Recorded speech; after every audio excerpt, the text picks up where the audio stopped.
Well, welcome. How are you? Happy to be here today? Yes? Going to learn a lot of great things about critical thinking skills and hear from two great presenters. It may not sound as if the mic is projecting to you. It's actually not. It's projecting to the video because today we are announcing the first lecture series of the Donald G. Smith Endowed Chair. And we are taping this for Mr. Smith, who couldn't be here with us today, and his family. So I'm Angela Falconetti. I serve as the Vice President of Institutional Advancement and the Executive Director of the Virginia Western Educational Foundation. And I'm proud to kick off the first lecture series coming from this endowed teaching chair position that Kristen Barrett holds on behalf of our wonderful college.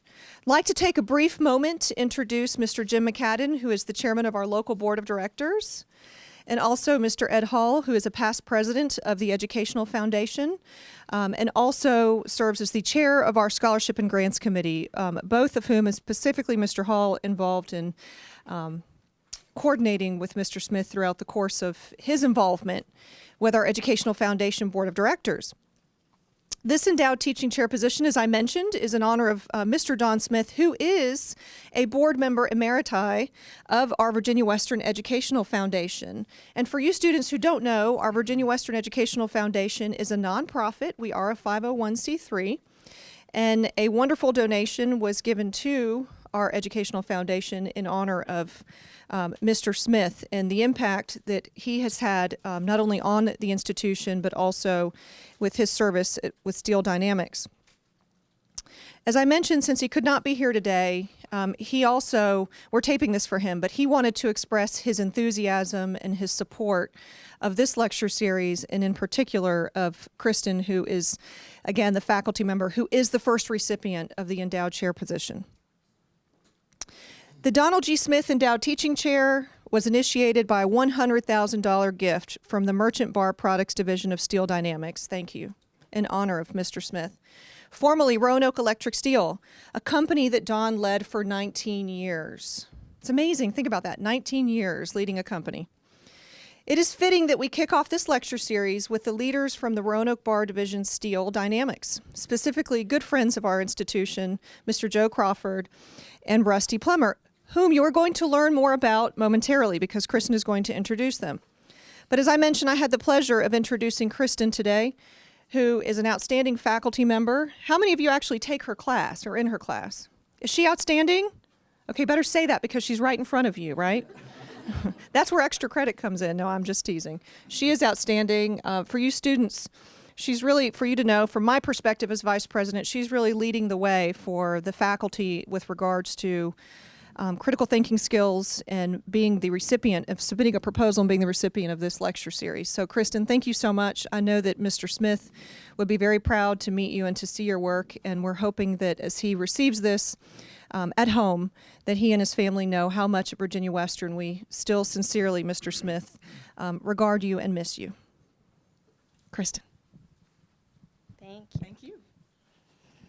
Thank you, Angela. Those are very kind words. I'd like to start out just by saying thank you to everyone who has helped and for coming today. I'd like to thank all the members of our Educational Foundation for helping us get this off the ground. And I'd also like to thank the Career Center, Rhonda and all of her staff for hosting this event and helping me in my first event planning adventure, let's call it that. So I'm so glad to see so many faces here. I recognize many of you as my students, and I think it's only fitting that we're kicking off this lecture series, like Dr. Falconetti said, with members from Steel Dynamics. So again, thank you all for coming. The purpose of this lecture series is twofold. One, to really connect you all as the students to industries in the area and local business leaders so that you can hear from them kind of their path to success and what they value in the skills that you're getting in your education. So that's what we hope to do today. Hopefully when you came in the door, you got a little slip that describes their biography. I'm going to let them go into detail about their background, and you can refer to that and read along. But right now I will go ahead and hand it over to Mr. Joe Crawford and Rusty Plummer. Thank you, Kristen, and thank you, Angela. So good afternoon, everyone. I hope everyone is doing well. You're eating, so that's never a bad thing. I told Angela earlier, that's the way we do meetings at the place where I work. You have food for them, and they come. So we're especially happy that you're all here today. No, I don't want to do that yet. First thing I want to say is I have a very soft spot in my heart for Don Smith. Back in 1977, Don hired me at the company. So a debt of gratitude to Don Smith. My life changed forever. So incredible man. So I'll move along now. That's me. 1977, I was fresh out of Virginia Tech as a finance major. A lot of math involved in that, so if you're on the math programs, pay attention. And I started out in inside sales, and I'll never forget the day our founder of our company, Mr. Hancock, came down the hall and grabbed me by the arm and said, "Son, I need to see you." I thought, I'm fired. That's done. 8 years, and I need to look somewhere else. But he said, "No, I want you to be corporate secretary of our company." And first of all, I said, "Well, all right, I went to school at Tech for 4 years, and I worked here for 8 years in sales. To be a secretary? That didn't make much sense to me." But then I found out what a corporate secretary did, and it did make sense. And it was fortunate for me that I moved up through assistant VP all the way to president and chief operating officer in 2004. So that was exciting times for me. 2006 came along. We were acquired by a Fort Wayne, Indiana-based company called Steel Dynamics. Steel Dynamics is a roughly $8 billion sales company and roughly 8,000 employees currently. I put a few other things down here. Community service. I don't know if this has a laser or not. I've been involved in a number of community activities with Mr. Hall and Mr. McCadden. And I encourage you all, once you finish your schooling, to be involved in the community. The community needs people like yourselves. I just turned over the reins of chairmanship of Center in the Square last week. It's a happy day when you get it. It's kind of like a boat. Happy day when you get it, happy day when you sell it and give it up. So, and the last one, rock star. Okay? I'm a rock star. No, I'm not. I'm a wannabe rock star. I do play in a band. I have a little band of gypsies, I call them, that we travel around and play some local establishments. Y'all are too young to get in. But when you reach 21, we're at the Coffee Pot on October 15th if you're 21 by then. So the reason I put that up there is, regardless of what we do in our daily lives, working, going to school, you still have to have fun. And that's what music does for me. That's my fun. Anybody know about the steel company that's in Roanoke? Anybody ever heard of it? One hand. Okay, it's funny, when I started working there, I lived probably 5 minutes from the plant. I never knew it was there. So that was 1977. So we do keep somewhat of a low profile, but as you can see, it's a pretty big facility. We currently have 426 employees. Produce about 650,000 tons of raw steel each year. That is 1.3 billion pounds of steel for the math majors here. Rolling capacity about 500,000 tons, which is 1 billion pounds. And we produce merchant bar products. which I'll show you here in a minute. As I mentioned, the company started by John Hancock in 1955. So we're almost, 61 and a half years old now. So it was an exciting time. He was a Virginia Tech graduate, a Wharton School of Business grad as well, and an investment banker. And he came back to Roanoke. He was a Roanoke native. And he had a bar joist business that are steel trusses. Anybody know what that is? A steel truss? Jim, I know you know. I hope you know. If you go into Kroger or Walmart and you look up and you see these supports, little steel trusses, that's a bar joist. So he started this company, was making bar joist from 1948 until the early 1950s. And he was buying from some major steel producers in the country. And it was about the time that those companies became very busy, and they decided, we don't have enough steel for you, so sorry. He said, the heck with that, I'll build my own steel mill. And that's what he did. He enlisted a bunch of his buddies and cronies, and they started Roanoke Electric Steel Corporation in 1955. So we became one of the first mini mills in the Southeast. How do we describe a mini mill? Mini mills are, a scrap-based producer as opposed to a major producing mill like a U.S. Steel that makes steel from iron ore and other basic products. So we start with scrap in electric furnaces. Put the first continuous caster in the United States in 1962. And we've grown ever since. Up until 2006, we were continuing to grow, but we'd fallen on some hard times in the early 2000s. Business became very difficult. So we actually went out and looked for somebody that might be a good partner for us.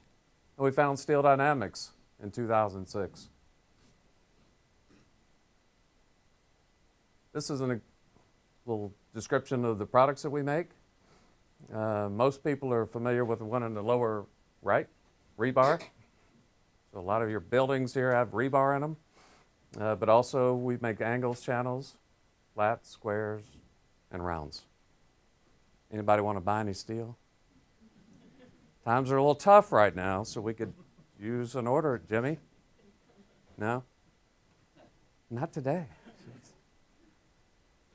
Okay, I was hoping we'd make a big sale. So who do we sell to? We have a bar joist company, which was the original company that Mr. Hancock founded back in 1948. It's still in Salem, Virginia, so we sell a good bit of our product and output to that company. But we also have some other fabricators that we sell to in steel service centers. We're just not selling enough right now. So anyway, that's kind of a history of the company. I just wanted to say that math is extremely important. I'm not saying that because Kristen, Miss Barrett, said I had to say it, but I always thought math was a lot of fun, and it was probably my favorite subject as I was coming up through school, and I liked all of it. I was kind of a math nerd. Statistics, I look at Rusty because he said he's a nerd too. I love statistics. I thought it was awesome. I never knew how important it was to understand those principles of math. And we use them every day. I mean, every day. We're looking at numbers, comparing, forecasting.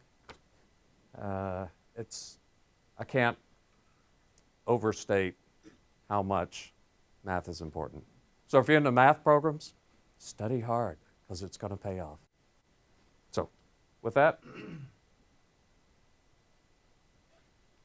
I would like to introduce my associate, who is the controller, money guy at our company. He handles all the finance area and hopefully continues to present good earnings Hopefully. results for us. So, thank you. Thank you, sir. Yep.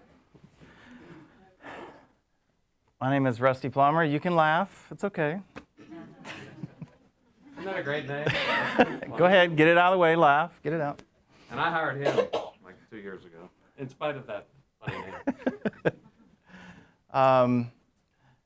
I graduated from Wake Forest University, BS in accounting. When I was 16, if you told me that I was going to be an accountant, I would have laughed and I don't think anybody that knew me would have thought that I would be an accountant, but I knew I wanted to do something in business. I ended up taking accounting classes, and I thought, well, heck, this stuff makes sense to me. You know, it's logical, and I enjoyed it. So when I graduated Wake Forest, I went into public accounting. I worked for Arthur Anderson, and then I worked for a large regional firm in North Carolina. That's where I'm from. After a couple years in public accounting, I had an opportunity to go into a family business. I did that for a while and enjoyed that, but really missed being part of large organizations and missed finance and accounting, because that's really what I enjoyed most of all. Later, I went back and got my MBA from Wake Forest as well. And that's really where I started to see the most value that you can gain from, math, and primarily statistics. That's where I really kind of saw that, stats was something that, made sense to me. I could see how, useful it could be out in business. And, the MBA program, it also just changed the way I viewed analytics. And so I've been with Steel Dynamics, the corporation, for almost 4 years. I started off at OmniSource, which is a subsidiary of Steel Dynamics, and they're the scrap company. Like Joe was saying, we melt scrap, turn it into steel. Well, they recycle that scrap. They, whether it's cars or, appliances or whatever, they'll buy that from the public and then recycle it. And steel is actually almost 100% recyclable. So, let's see, we'll flip ahead.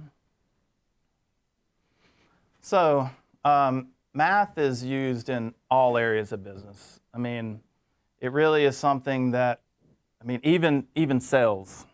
Right now, what's Parker doing? He's doing some math. He's working on some things for a trade case. Is that scary? We come after him and check it, so we check everything. So, but obviously finance and accounting, heavy in math. Operations, maybe operations 20, 30, 40 years ago was more of a gut feel for things and just purely experience. It's not like that anymore. There's more data, and as data is captured through the manufacturing process, you have to do something with the data. If you don't do something with that data, somebody else is going to do it, and they're going to win. They're going to beat you. So, and obviously in engineering. And, although this sounds really basic, addition, subtraction, division, multiplication, calculating averages, that's really basic stuff, but the reason why it's important to really get a good base in that and to really understand it is because when you go on to more complicated concepts, you really have to have that basis. And, it's going to be in almost everything that you do. Basic math skills really are required for all jobs. At the mill, when you apply, if you're selected to come in for an interview, then you're going to take a math test. And it's basic math, but really, it's a big part. If you don't pass that test, then a lot of times you're just not considered. So, it's definitely required for every single position in the plant to have some level of competency there. And Excel. Microsoft Excel, you're going to use that. I don't care if you're in sales or operations or engineering or accounting.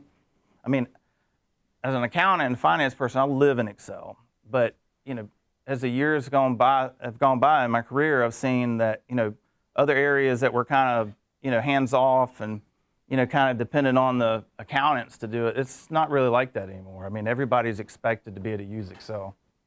And basic math is part of being able to use it to its fullest. For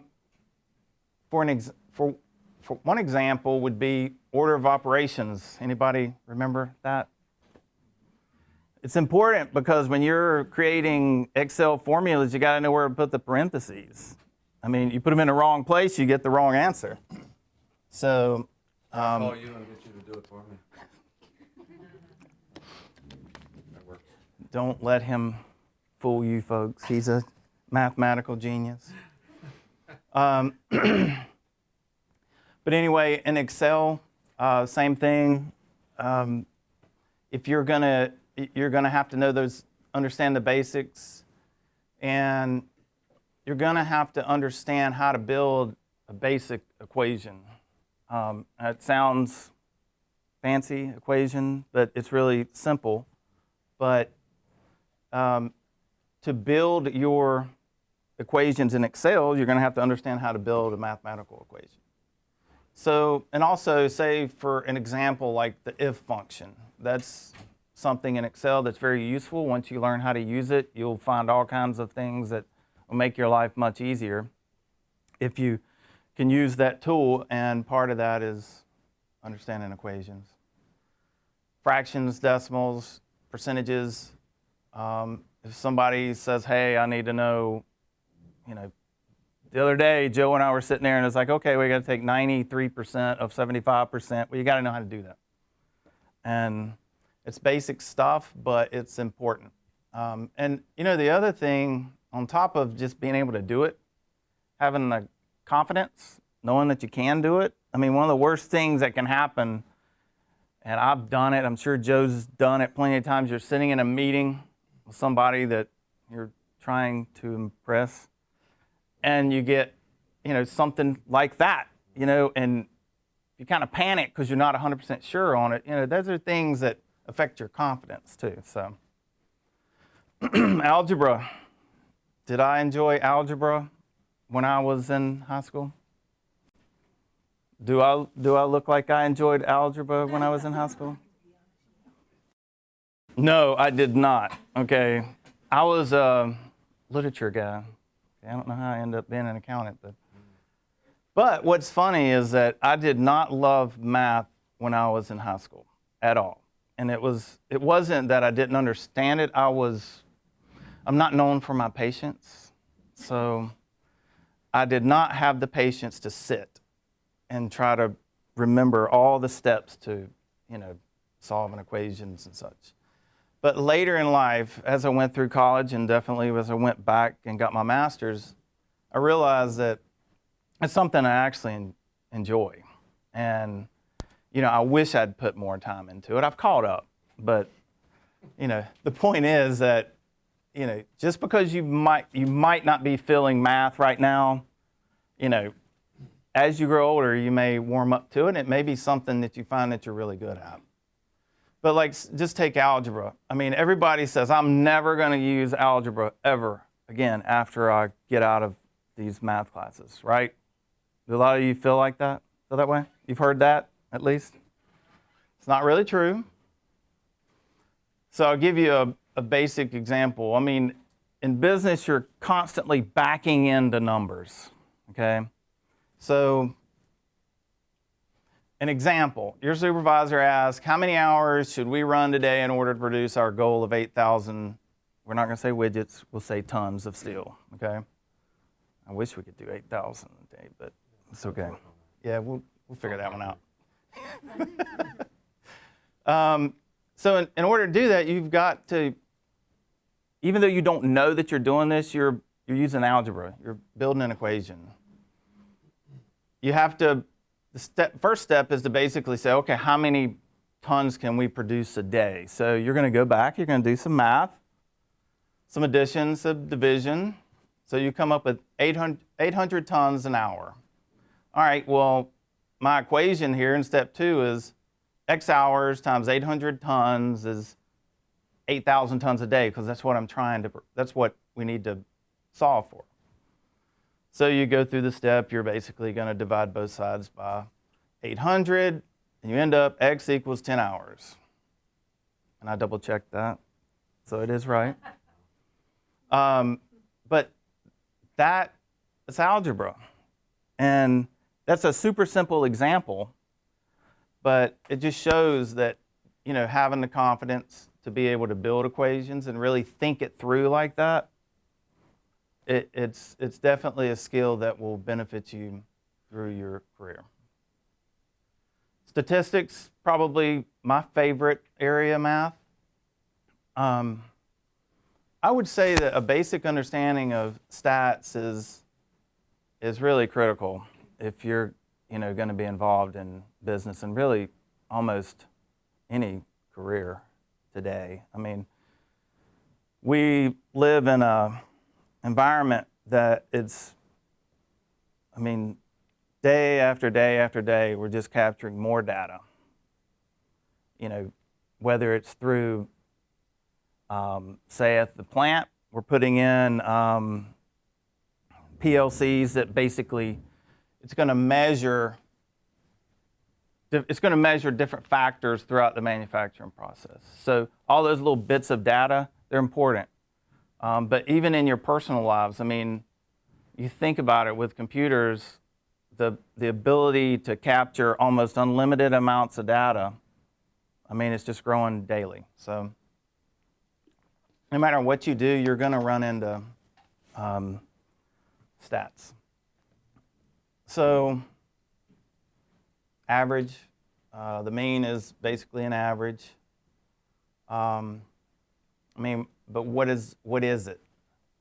A good example is I had a guy that worked for me at one point, and he was doing some work with some averages and such, and he didn't realize that he should have been using a weighted average. That's important. That's huge. So it sounds really simple. An average, but you have to understand, what are you really trying to get at here? He was taking an average of certain numbers, but he really needed to go back into the data and do a weighted average.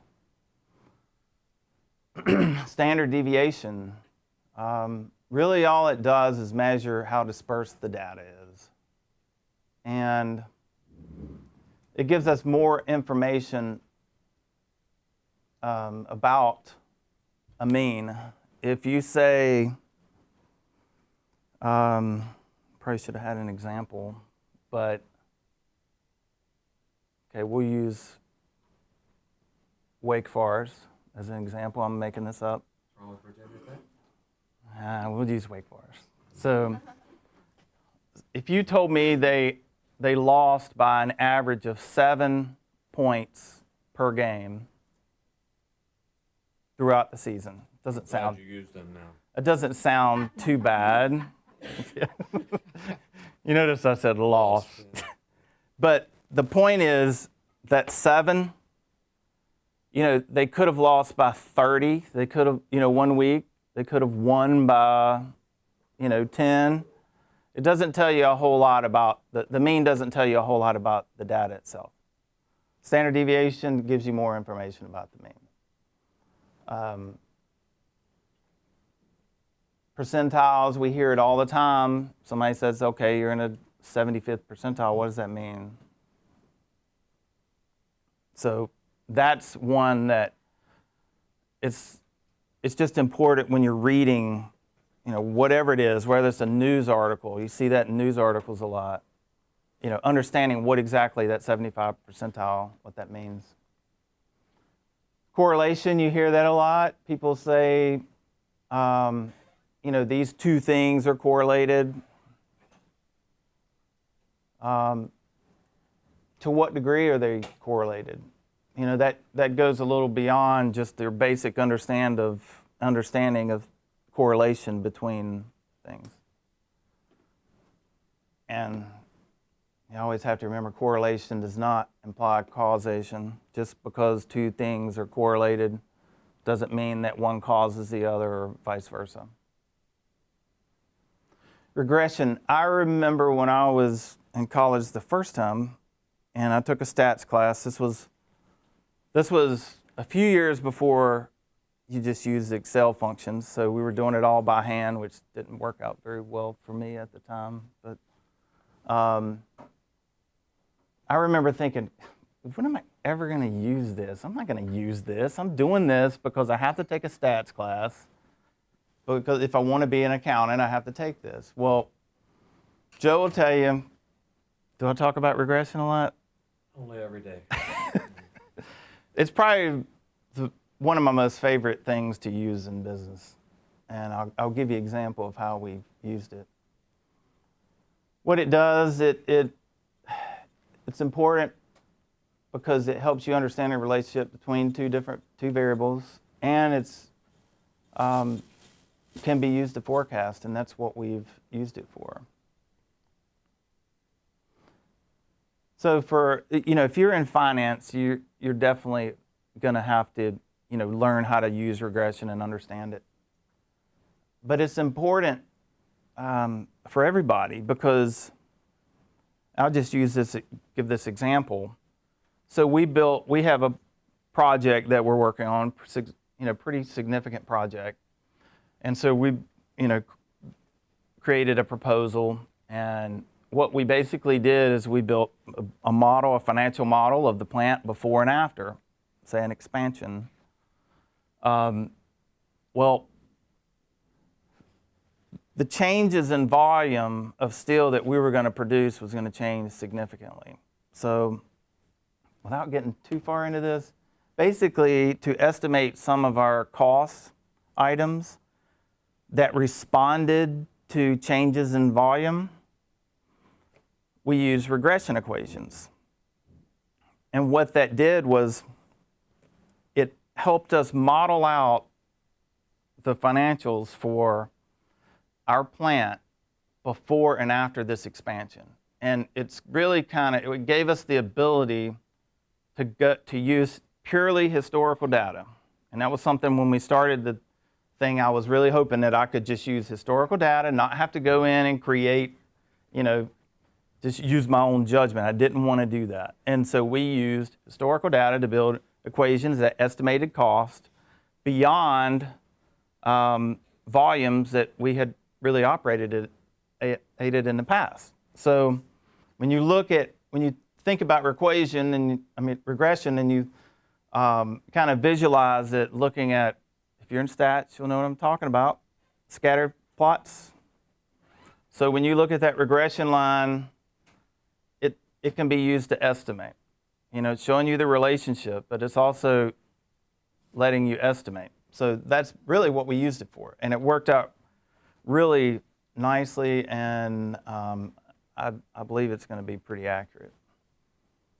But that's a tool that's really useful. And the thing is let's just say that maybe you're thinking, okay, well, he's a finance guy. He's got to know how to do that. Well, but as a management team, Parker's on the management team. Well, Parker's the guy, he's got to go out and sell the stuff, We're going to expand, he's got to sell it. But he's got to understand, he's got to be able to be convinced that what I'm telling him is going to happen to cost is reality, And the same thing for Joe. Joe's the one that's saying, hey, CEO of our company, this is what we want to do. He's got to understand what I'm doing before he can sign off on it. And the same thing with the operations folks. Because they give us all this money, then we have to deliver, so. Or we're fired. And we won't be back. We'll be speaking full time then. Right. So, skills of effective managers. Critical thinking. With the amount of data that's out there, the millions and millions of dollars that's spent in operations, to capture data, you're expected to use the data. So, your gut feeling of what you think you should do is not really gonna cut it. Now you gotta use your intuition, experience, but critical thinking, I mean, you have to be able to gather the data and analyze it and make decisions rather than just, doing what you just kind of intuitively think. Quantitative reasoning, the ability to use math to organize and interpret, real world data, and to be able to use that to add value to your company or organization. That's kind of what we've been talking about. And problem solving. I saw a CEO of a large company speak one time, and I just didn't really think about this before I heard him say it. He just said, as I moved up level after level, he said, my job became more and more about solving problems. And it's true. I mean, Joe's day is full of multiple problems that he has to figure out and, either solve or work with a group of folks and solve. It's kind of what you become. So, and what we look for in candidates, like I said earlier, you do take a test, a basic math and reading skills test. Good candidates can demonstrate that they can think critically, and quantitative reasoning and problem-solving skills are important. Attitude is huge. I mean, that's what really drives it all. People skills and education. All you guys are here. I mean, you don't have to be here. Nobody's making you be here. You're choosing. And, part of the reason why we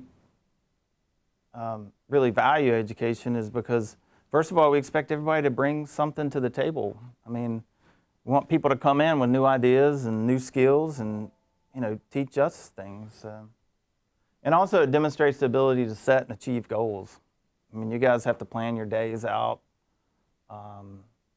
Maybe when you were younger, your parents told you to go do your homework, but, once you get into college, it's more of you're deciding what you're going to take, when you're going to do your homework. So the ability to set goals and pursue them and make plans, that's important. So that's all we really have. Do you have any questions, comments? Hopefully we have answers. Have we scared you to death? Like a little frightened. Do we really have to know all that stuff? Yes, Joe. I need a remedial class, evidently. So I have a question if nobody else has one. Oh, you can't go first. Please. All right, go I'm ahead. really excited. I'm a math nerd myself, in case you hadn't heard. I heard that. I was wondering if you all could speak to the importance of reading information off of a graph. I will let you take that one. Okay. Well, I may be dumb, but I'm not stupid. Okay. I like graphs. I mean, it's something that I found as an accountant. I can look at a page of numbers and it makes sense to me. I'm comfortable with that. I don't have to see it in graph form. But most people want to see it in a graph form, whether it's bar charts or line charts. We actually use a dashboard now that a lot of our key metrics, every month we build this dashboard, update it, and there's all kinds of charts. There's bar charts, line charts, but being able to understand that and interpret it, and then scatter plots, that's important because if you're using regression analysis, okay, so you generate that little formula, well, you need to be able to look at the data. I mean, because what you kind of see visually on that graph is kind of can tell you a lot that you might not be able to see just in a formula.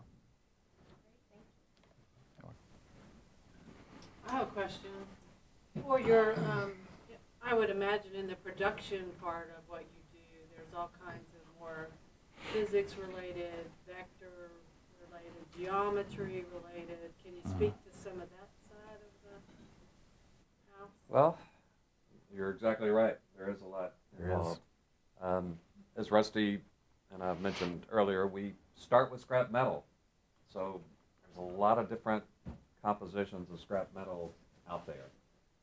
But our guys that monitor that know what certain types of scrap, the chemistry of that, and properties of that scrap would be. So we have that segregated in our plant. And when we're making a certain grade of steel, we know how much of each of those types of scrap metal to put into our mix. We currently produce about 100 tons per heat. So it's a vessel full of steel that we make. So you've got to know what you're putting in because you want good stuff coming out. So it's very important, and we have a lot of computer models in our shop to show what the composition needs to be of those ingredients. Kind of like mixing a meal, you got to know the proper composition. But a lot of math is involved. Yeah, and say in the rolling mill, I mean, you're forming these shapes, and how fast is the steel going through there? It's like probably 1,500 to 2,000 feet per minute. Yeah. So being able to control that. Physics in that. Oh yeah. There's physics, because you have to be within certain tolerances of that product. Those people that are buying from us, when they buy a 2-inch angle, a 1/4 inch thick, that's what they want. It can't be 2.5 and say that's okay. We have a lot of engineers. Some smarter than others. Other questions? Yes, ma'am. What math skill do you think you use most in Well, our answers would probably be different, but you go first.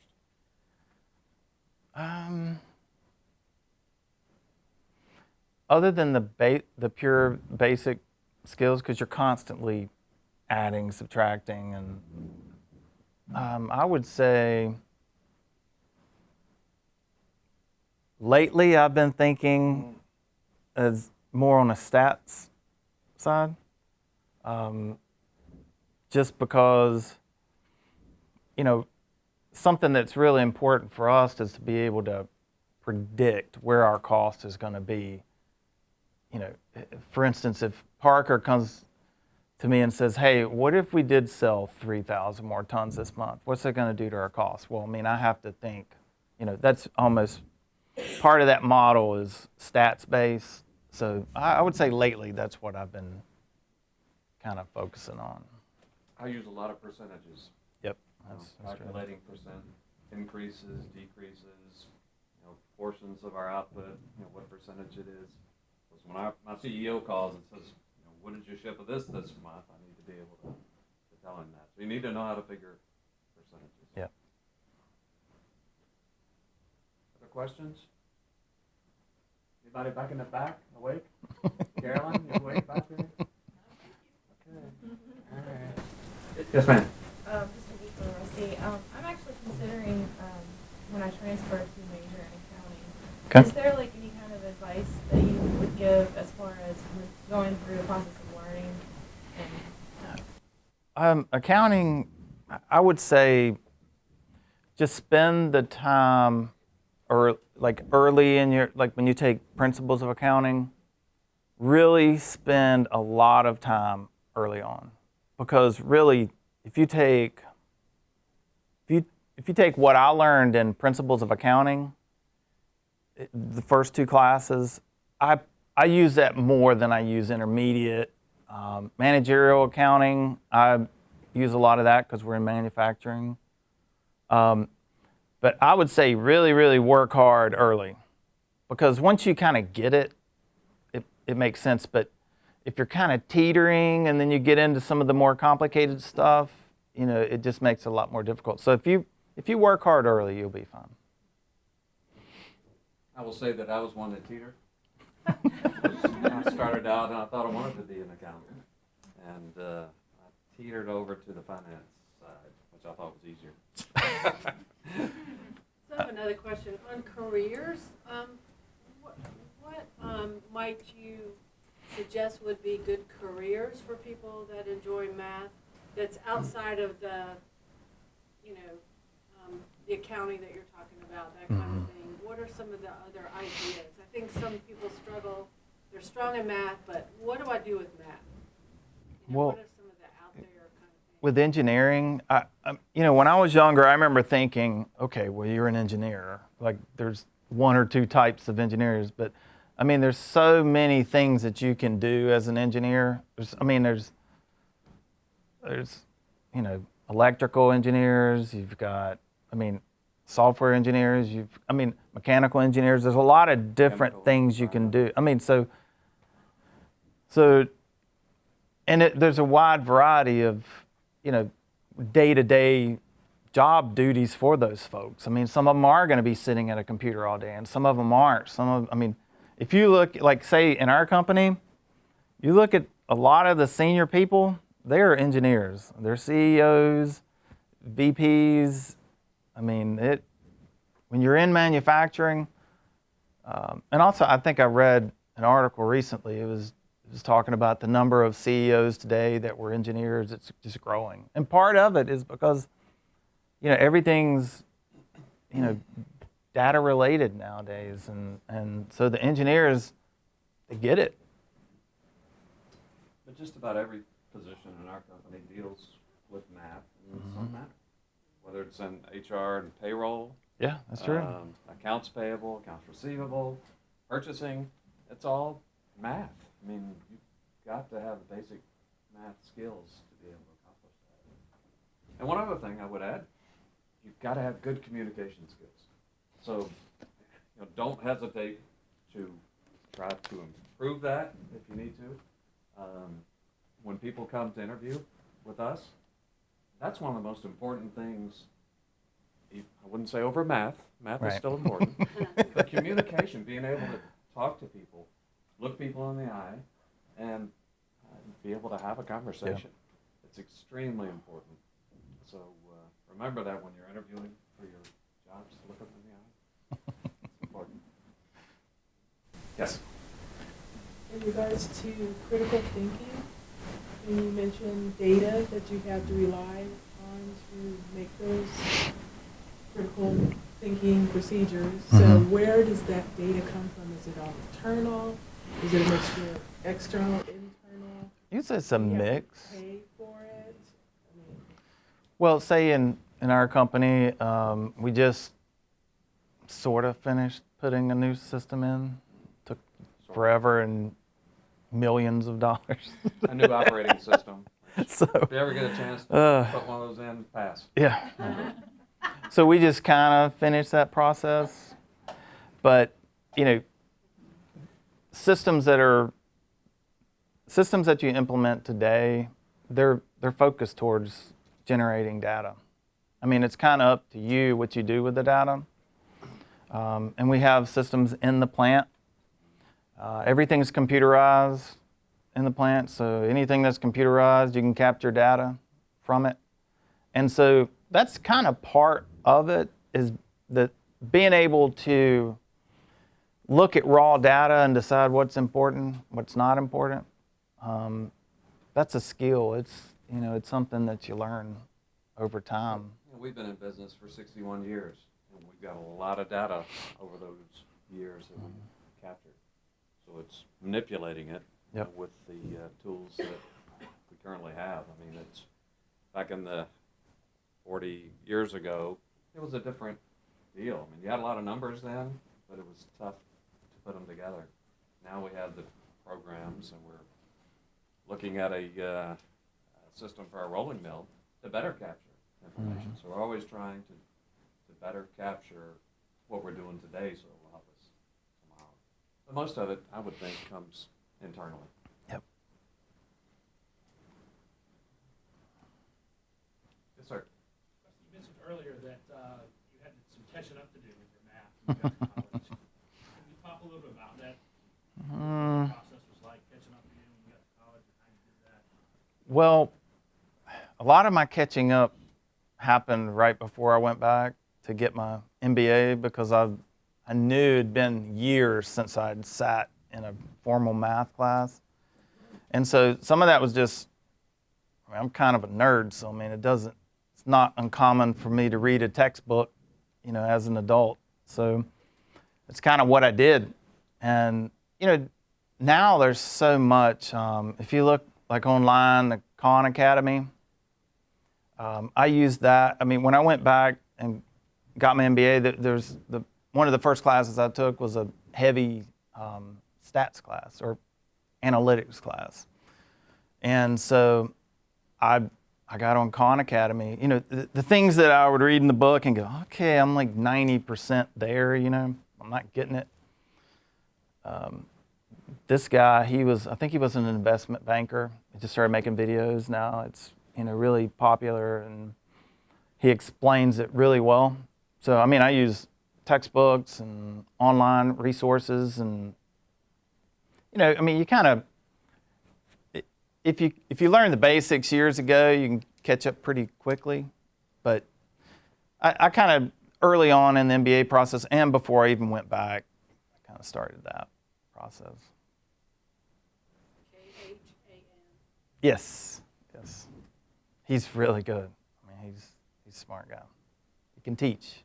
Is he a nerd too? Yes, I guess he is. Thought so. It's not a bad word today. It's not the 80s. Watch it. I love the 80s. That was my generation. Anything else? I have one more thing. So Virginia Western being located in the Roanoke Valley, our goal is to help improve the local economy, of course, and by hosting this at the Career Center, we're so thankful to Mr. Hall and Mr. Smith for making all of this possible.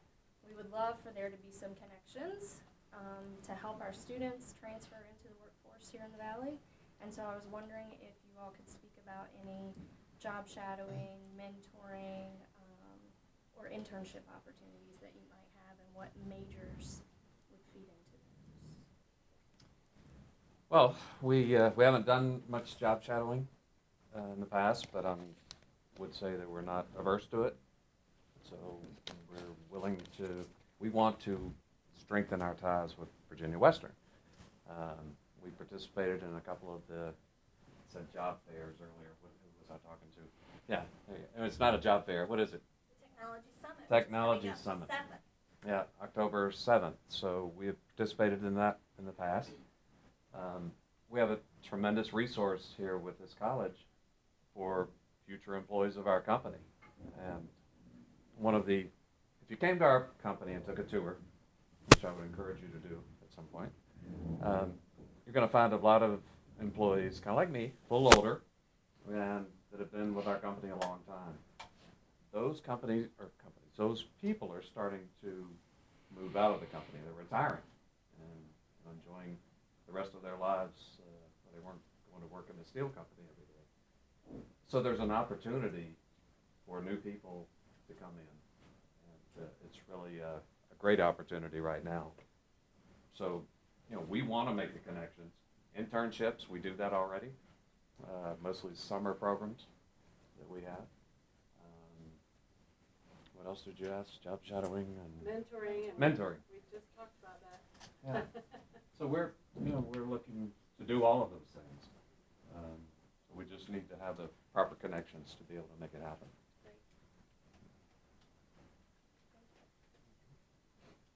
Anything else? Oh, we're almost right on time here. I would just like to, again, thank you all for coming today. I'm sure you all got credit. I hope you did for going through this and a good lunch. But also, again, to recognize Don Smith, who made this possible. So thank you for being here. We enjoyed it. Appreciate it. Thank you.